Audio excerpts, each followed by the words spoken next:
Hey everyone, how are you? Welcome to Backspace.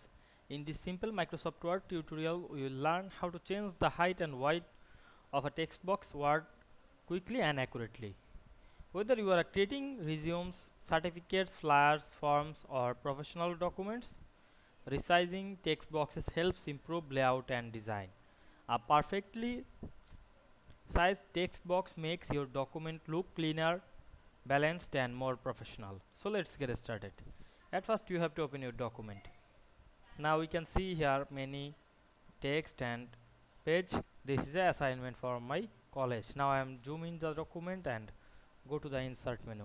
Click the text box drop down menu. We can see here many default text box, but I create a custom text box, draw it. Then you can write anything, like I write this. Now we can see, now I want to change the height and weight of the text box. You can go to the format menu, click the height and weight option. Now I make 10. Then we can see we change the height and weight of the text box easily. Otherwise you can change the height and weight using the stretching way. Stretch the text box and you can change the height and weight of the text box easily.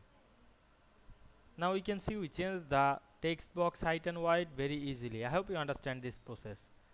If this video helped you, don't forget to like, comment and subscribe my channel to get more than important video very soon. Thanks for watching.